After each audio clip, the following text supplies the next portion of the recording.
Hello everyone guys के छ हजुरहरुको हाल खबर। म चाहिँ एकदम फिट फाइन छु। यो चाहिँ हिजोको भिडियो हो। मैले हिजो हाल्छु भन्दा भन्दै भ्याएन कि साथीहरु, के गर्नु, छोराछोरीले गर्दा पनि दिदैन कहिले काहीँ त। अनि मैले चाहिँ भ्याउँदै भएन हिजो हाल्नलाई, अनि आज हाल्दै छु। हिजो बिहान चाहिँ म उठेर पहिला चाहिँ भुइँ सरसफाई गर्नु पर्यो। हाम्रो मेन भनेको सरसफाई हो। अनि सरसफाई गरिसकेपछि चाहिँ आएर हामी चाहिँ घाँस काट्न गयौँ। अनि घाँस काट्न आइसके पछाडि म चाहिँ खानासाना बनाइओरी खाएर चाहिँ दिउँसोको टाइममा लुगा धोएँ, नुहाएँ। हिजो चाहिँ यति राम्रो भएको थिएन कि दिन पनि यति घाम लागेको थिएन कि राम्रो। अनि दिउँसोको लागि मैले चाहिँ खाजा बनाएर लगिदिनु पर्यो बुढालाई आज भनेर विचार गरेर मासु कटकुट बनाएर पकाएँ मैले मासु।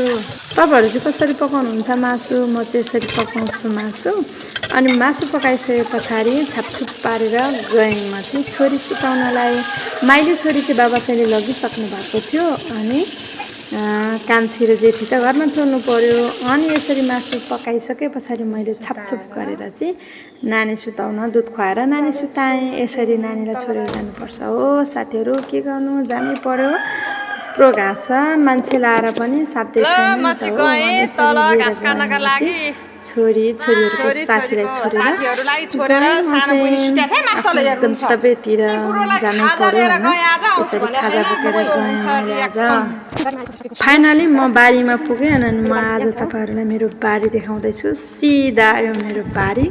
बारीमा चाहिँ वरिपरि हामीले यसरी बार लाएको छ, बादलले दुःख नदियोस् भनेर। यो बार लाएर बादल के छ कि भयो पनि झट्टै आउन नसकिने रहेछ बादल चाहिँ।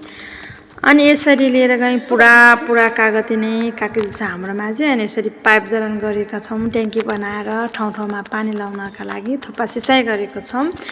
अनि बारी यही हो मेरो चाहिँ। सबै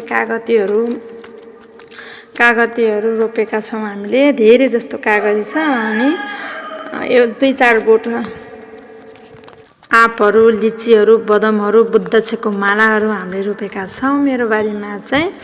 यति धेरै घाँस, यति धेरै कति दिन खटिसक्यो, जति गर्दा नि यो घाँसै उखाल्न सकेको छैनौँ हामीले चाहिँ। बिहानभरि यति घाम लाग्छ कि टलक्कै। अनि घामले गर्दा पनि घाँस उखाल्नले सकिरहेको छैनौँ। अनि हामीले चाहिँ घाँस उखाल्नका लागि गयौँ तल। यो घाँस चाहिँ उखालेर एक ठाउँमा थुपारेर मोल बनाउनुहुन्छ हो, मोल। यही हो साथीहरु मेरो बारी चाहिँ। बारीमा पुरा बोटबिरुवा बाहेक केही छैन हाम्रोमा चाहिँ। अनि यो सबै घाँस उखालेर